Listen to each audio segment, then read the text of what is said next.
کسی جنگل میں ایک سیانہ کوا رہتا تھا۔ کوا بہت خوشحال زندگی گزار رہا تھا۔ بغیر کسی فکر کے وہ پورا دن گھومتا پھرتا اور طرح طرح کے کھانے پینے کا لطف اٹھاتا۔ اندھیرا ہوتے ہی کسی خوشبودار درخت پر رات بسر کرتا۔ زندگی کے حسین دن گزارتے گزارتے ایک دن جب اس کی ایک ہنس سے ملاقات ہوئی تو اس ملاقات کے بعد وہ پریشان رہنے لگا۔ آگے بڑھنے سے پہلے آپ سے ریکویسٹ ہے، میرے چینل معلوماتی اردو سٹوری کو سبسکرائب کریں۔ شکریہ۔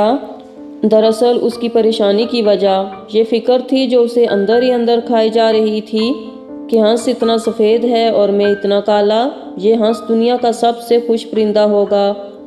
کوے نے اپنے خیالات ہنس کو بتائے۔ ہنس نے کہا، اصل میں مجھے لگتا تھا میں سب سے زیادہ خوش ہوں جب تک میں نے طوطا نہیں دیکھا تھا۔ طوطے کے پاس دو مختلف رنگ ہیں، اب میں سوچتا ہوں طوطا سب سے زیادہ خوش ہوگا۔ کوا طوطے کے پاس پہنچا۔ طوطے نے کوے کو بتایا، میں بہت خوش زندگی گزار رہا تھا، پھر میں نے مور دیکھا، میرے پاس تو صرف دو رنگ ہیں جبکہ مور کے پاس کئی رنگ ہیں۔ کوا مور سے ملنے چڑیا گھر جا پہنچا۔ وہاں کوے نے دیکھا کہ سینکڑوں لوگ مور کو دیکھنے آئے ہوئے ہیں۔ لوگوں کے روانہ ہونے کے بعد کوا مور کے قریب گیا۔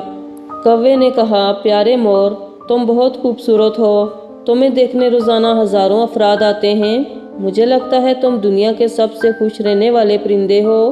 مور نے جواب دیا، میں بھی سوچتا تھا میں سب سے خوبصورت اور خوش پرندہ ہوں، لیکن میں اپنی خوبصورتی کی وجہ سے میں چڑیا گھر میں قید ہوں۔ میں نے چڑیا گھر پر کافی غور کیا اور مجھے اندازہ ہوا کہ صرف کوا وہ واحد پرندہ ہے جو چڑیا گھر کے کسی پنجرے میں قید نہیں۔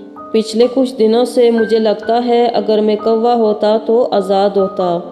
اگر بغور جائزہ لیں تو ہم میں سے کچھ انسان بھی ایسے ہی زندگی گزار دیتے ہیں، زندگی کا موازنہ کرتے کرتے ناشکری کرنے لگ جاتے ہیں، جو اللہ نے دیا ہوتا ہے اس سے بھی لطف حاصل نہیں کر پاتے۔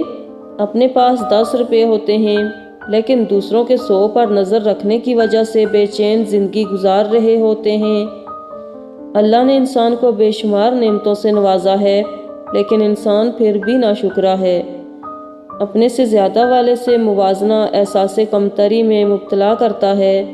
موازنہ کرنا ہی ہو تو اپنے سے کمتر سے کیجیے اور پھر اللہ کا شکر ادا کیجیے جس نے اس قدر نعمتوں سے نوازا ہے۔